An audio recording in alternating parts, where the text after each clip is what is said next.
Good morning, children. Welcome back in the topic of relations and functions. And so far we have discussed about relations and functions. Last class we had discussion over functions and its types, and also we had solved exercise 1.3. Now we are moving towards some more questions of relations. Now uh, directly we are starting with miscellaneous questions of relationship. So very first question that I am taking with you is of NCERT miscellaneous examples. Example number 41. This is example number 41, in which it is said that R1 and R2 are two equivalence relations. R1 and R2 are two equivalence relations given that R1 and R2 are two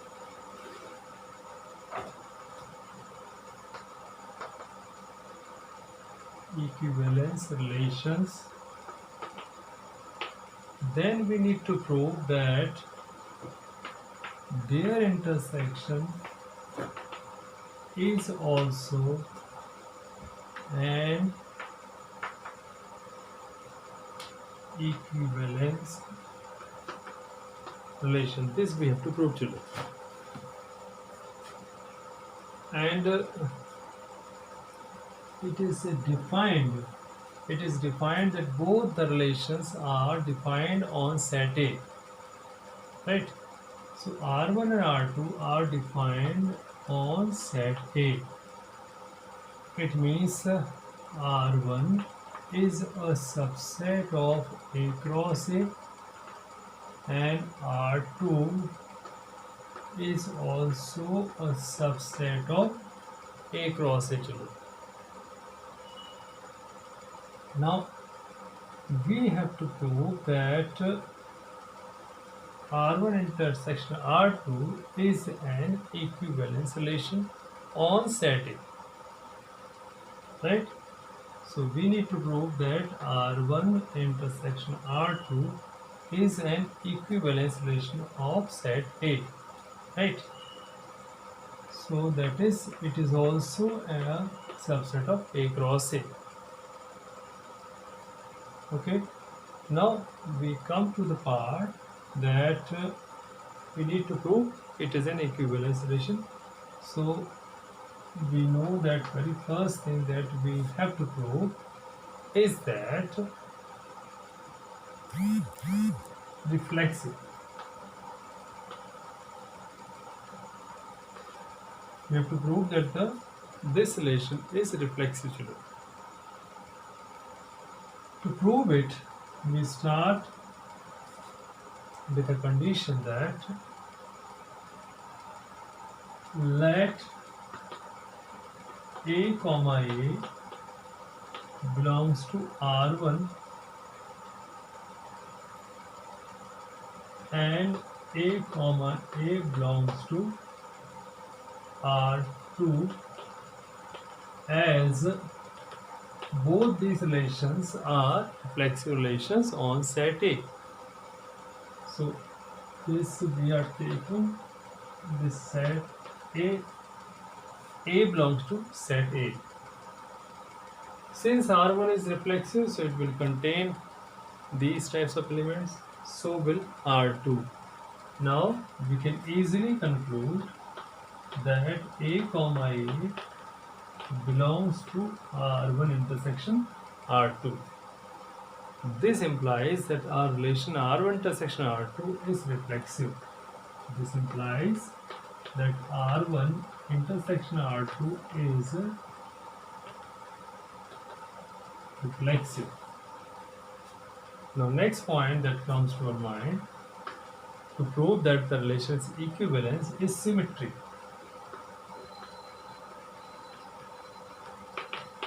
So we have to prove that the relation is symmetric. that is R1 intersection R2 is symmetric relation. Now let us say that A comma B belongs to R1 intersection R2, which means by definition of intersection is that A comma B belongs to R1 and A comma B belongs to R2. This is by definition of intersection. We know that R1 and R2 are already symmetric, being their equivalence relation. Since R1 and R2 are symmetric, so by definition of symmetric relation, B comma A belongs to R1 and B comma A also belongs to R2 because R2 is also a symmetric relation. Now we can easily see that B comma A is part of R1, it is also part of R2. So the conclusion is that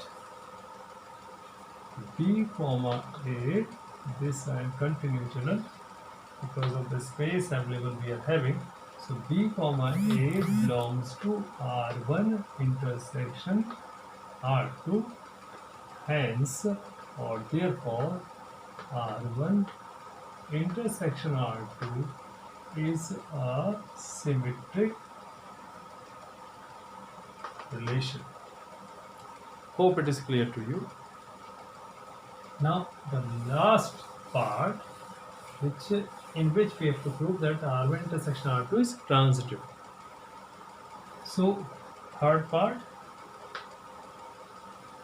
Now here so far children I have to mention, and you also mentioned, that A, B all are belong to set A.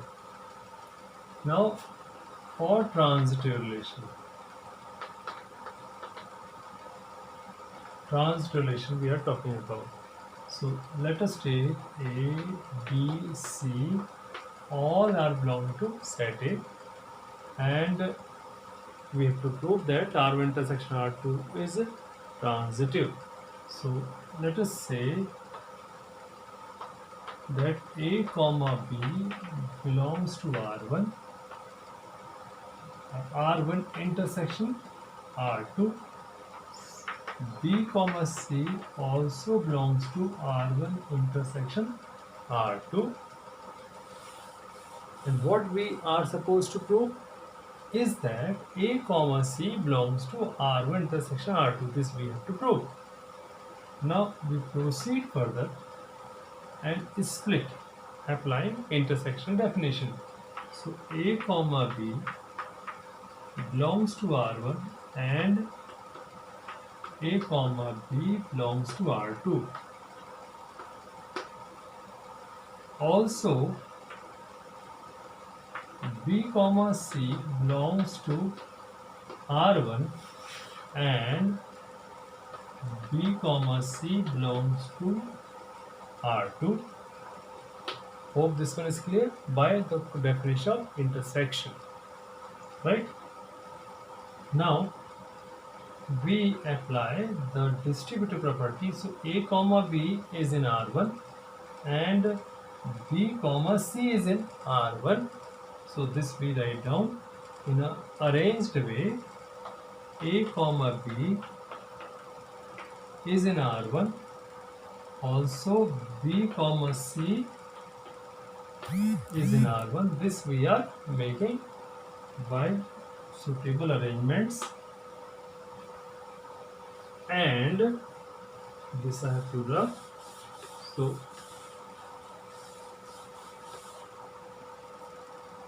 continue, and similarly we can write down children here A comma B belongs to R2 and B comma C also belongs to R2 after and.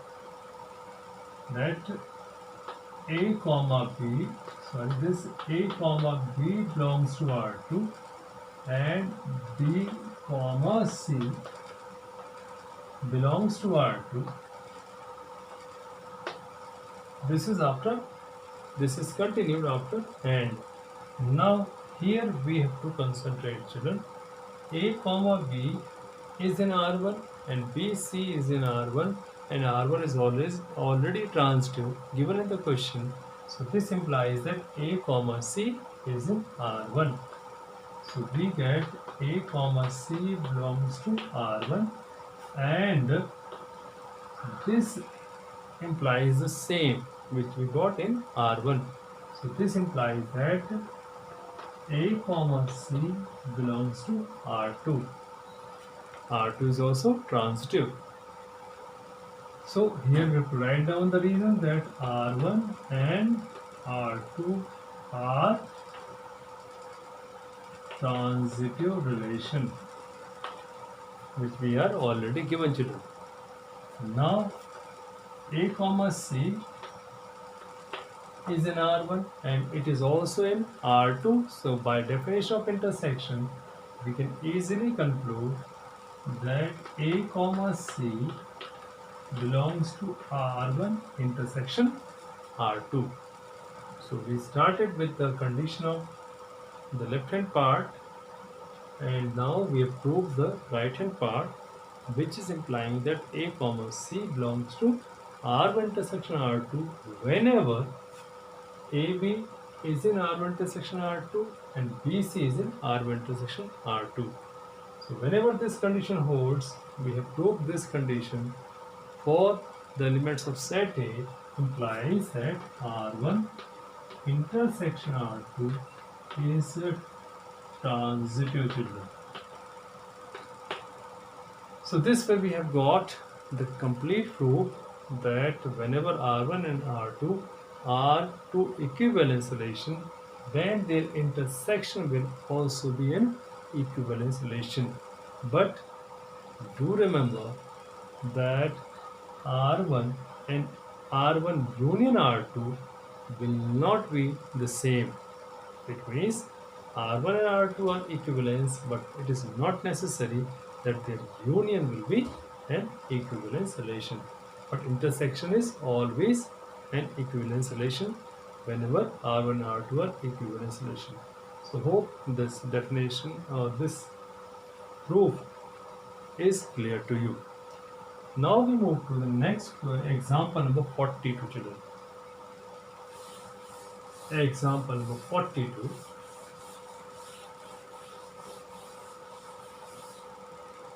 See, that is dealing with R is a relation on set A of NCERT. R is a relation on set A, and that is of R is a set of ordered pairs and containing positive integers defined by. So R is a relation. R is defined in set A, and here it is a relation between two ordered pairs. So x comma y is related to u comma v if and only if x into y, that means x into v, that is first into 4, x into v equals to y into u, where x, y, u, v are already given us, are belonging to set A, which is a set of positive integers. We need to prove that this relation, which is defined under this condition on set A, is an equivalence relation. So we need to prove that R is an equivalence relation. This we have to prove, children. Let us start the proof. Now, whenever ordered pair is related to another ordered pair, then such type of condition is given us.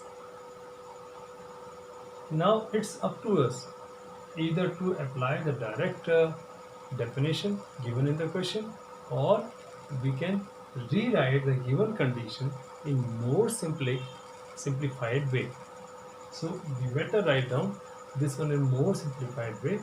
That will be convenient to us for proving all the three steps. So we better write down this condition in convenient and easy way. So what will be the convenient way? We can write down that x upon y equals to u upon v. It means whenever this is related, that means if xy is related to ub, now we have got a new definition to do, and this is much easier because अभी तक क्या है कि xy related to ub, तो x upon y equals to u upon v, we have got it. This we have to remember, this will be very easy. So first we have to prove it is reflexive. Relation R is reflexive. So we start with reflexive relation for this.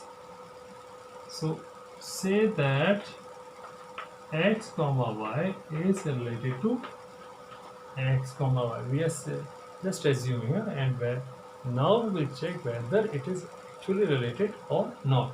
So x comma y related to x comma y, and we apply this definition, which means this definition. So what do we get? That x upon y equals to x upon y,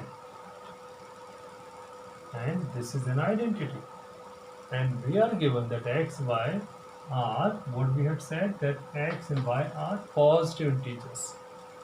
X and y are positive integers. So x and y are belonging to set A, and set A is a collection of positive integers. So it will be defined, and this is an identity, hence this relation is reflexive. Now we proceed to symmetric relation. Symmetry. Now we have to prove that R is symmetric. So to prove R is symmetric, we will assume that x comma y is related to u comma v. So say that x comma y is related to u comma v, which by definition we have is x upon y equals to u upon v. The redefined condition we have applied here. Now this one we can further write down in a reverse way, that is u upon v equals to x upon y, which is also true. This we can write down in ordered pair form. What does it mean? X upon y equals to u upon v. So this was the relation. Now since the adjustment has been reversed, हमने adjustment को left को right बना दिया, right को left बना दिया. So here also this will be reversed. That means u comma v related to x comma y. It means whenever this holds, this also holds at the same time. It means the relation becomes symmetric. I hope it is clear. Where x, y, please mention that x, y, u, v are belonging to set A, and which is a set of positive integers. Now third and final part is transitive. Transitive relationship. So say that we have to take, in this case we have to take three ordered pairs. It is a case of transitivity. So say that x, y, u, v, and then a comma b all are positive integers, and x comma y is related to u comma v, and u comma b is related to a comma b, and if this is true, then what can we conclude from the definition is that x upon y equals to u upon v. So from this step we can write down x upon y equals to u upon v, and similarly the condition is applied here also, so we can write down u upon v equals to a upon b, and then we can conclude that u upon v is being common, so x upon y is related to a comma b. So here we can write down that x comma y equals to a upon b, which finally concludes what? That x comma y is related to a comma b. X comma y is related to a comma b, children. So we have seen that one element is related to second is related to third, and for proving transitivity, first is related to third. This we have received. This proves the relation is transitive, and since it has previously satisfied the other two properties and finally satisfied transitivity, it implies that relation is equivalence relation. So this was our example number 42, children. Now we go to example number 43 of NCERT, which with that I find to be interesting one, because there we have to prove the relations are equal. It is given a set. We are given a set of first 9 natural numbers, children.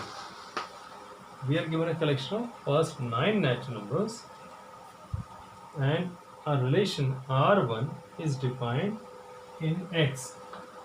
R1 is defined in set X, and R1 is written in set builder form as it is containing x comma y subject to the condition that x minus y is divisible by 3. X and y are the elements of set X, and R1 will be containing only those pairs where the difference of the pairs is divisible by 3. And R2 is also defined on the same set X. Here the condition is that x comma y belongs to R2 subject to the condition that x comma y set of x comma y is subset of 147, or it is a subset of 258,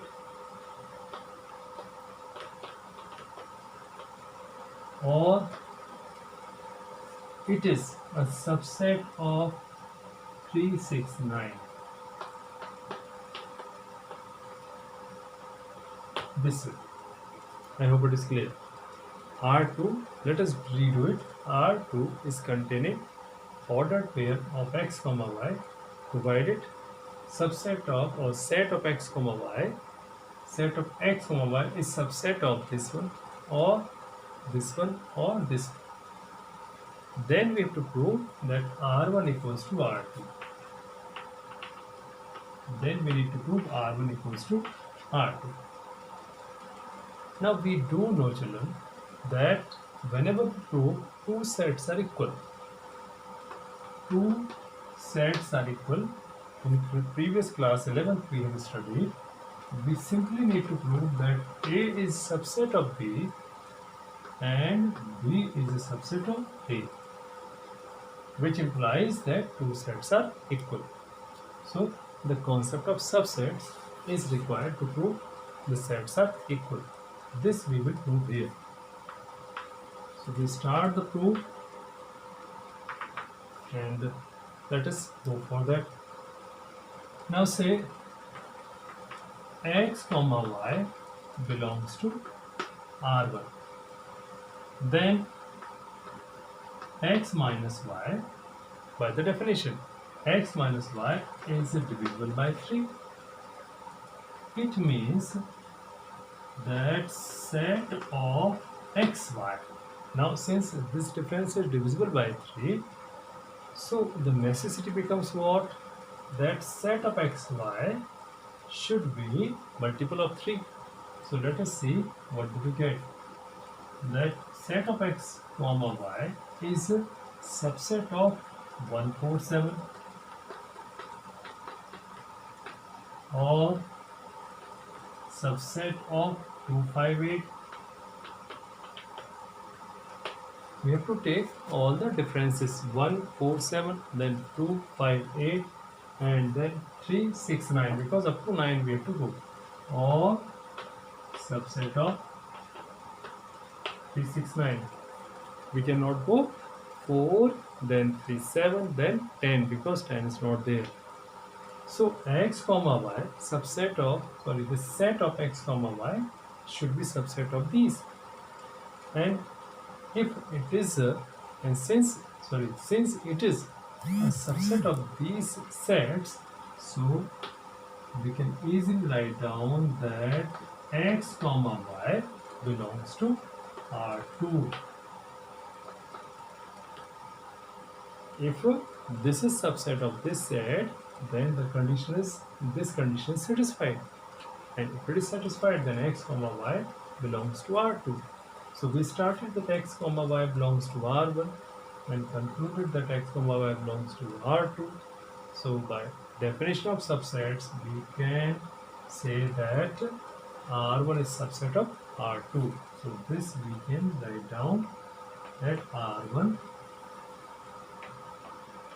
x comma y belong to R1 and x comma y belong to R2. Hence R1 is subset of R2. This we have got it, children. Now R1 is subset of R2. Similarly, we can start in another way also. That is, we will start from x comma y belongs to R2. So these conditions will be then satisfied. That is, set of x comma y will be subset of these sets. And if it is a subset of these sets, then the difference will be divisible by 3. The difference will be divisible by 3, and difference is divisible by 3, so we come to R1, and then we can write down that x comma y belongs to R1. So in the reverse way also we can prove that R2 is subset of R1. So that I expect that we can easily do. You have to simply move in reverse order. So R1 is subset of R2 and R2 is also subset of R1. So by definition of subsets, we can easily conclude that R1 equals to R2, which was required to be proved, children. I hope it is clear. And this I consider as a most important problem, most important numerical. So this was example number 43, children. So far we have solved the difficult examples. Now we go for one easy question, or easy example that is given in NCERT. Example number 44. Example number 44, which is what saying that f is a function which is defined from x to y, and R is a relation in x given by R is defined in set X and R is containing ordered pair of A comma B. Which ordered pairs? For which f of A equals to f of B. So R is containing such types of ordered pairs in which f of A equals to f of B. Then we need to prove that this relation is an equivalence relation. Again, the definition is there, children, that AB will be in R if this condition holds. So we start with reflexive.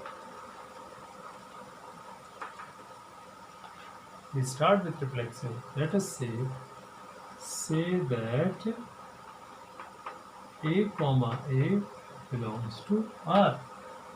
So if A comma A belongs to R, then we will have f of A equals to f of A, which is always true. It is an identity, right?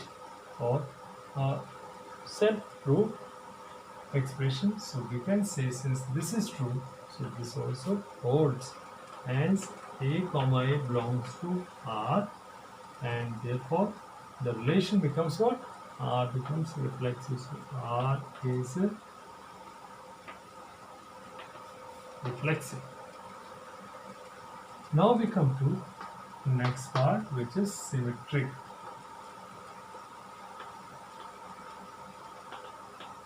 Symmetric relationship. Now to prove symmetric, we know that we have to start with A comma B. So say start with A comma B. If A comma B belongs to R, then what do we get? F of A equals to f of B. This implies that we get f of A equals to f of B, which we can write down f of B equals to f of A also. And this implies what? That B comma A belongs to R. So we started with AB belonging to R, and through the given definition concluded that B comma A belongs to R. This clearly indicates that R is symmetric. So we can write down that R is symmetric. Now transitivity. So for transitive relation, let us say that A comma B belongs to R, B comma C belongs to R, then what can we conclude? Or what we have to conclude, that A comma C belongs to R. This we have to conclude.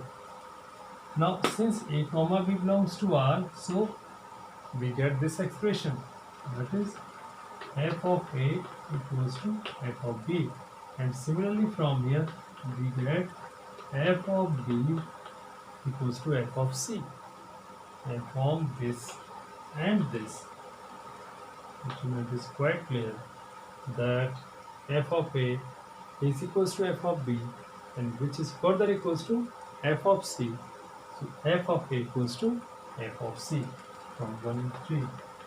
So f of A equals to f of C.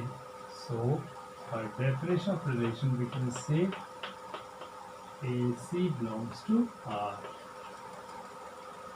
So this proves that our relation is transitive also. So we got it. It was reflexive, it was symmetric, and then we concluded it is transitive also. So this ultimately proves that our relation is equivalence relation. Now the next and the last question of today's session, we come to that example number 46. This question maximum could be of 1 mark. The question is that find the number of all 1 functions from set A to itself. From set A to itself. Example number 46. This is a conceptual based question. We are given a set A which is containing 1, 2 and 3, and the question that has been asked, this is example number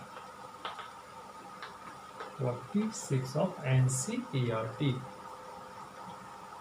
Now we have to find out all the 1 functions which are defined from this set to itself. In previous session of video, we had studied that number of 1 functions. If not remember, let us recall that if a set is containing n number of elements, then total number of 1 functions defined from this set to itself is equals to m factorial. How we had got it? We had done previously, so you can go back and see my previous video. Like that, we apply the same concept here. So here the number of elements are 3. So total number of 1 functions or injective functions will be 3 factorial. This will be total number of injective functions. Injective functions from set A to itself, and 3 factorial, we know it is equals to 6. So total number of 1 functions from this set to itself equals to 6. This way we have completed, children, so far 5 important and basic examples of NCERT related to relations. Now further 5 questions of relations which are given in examples as well as in exercise we will complete in the next video. Meanwhile, you simply do one thing: you practice these sums again and again you practice so that you get competency. Thank you. Have a safe and good day.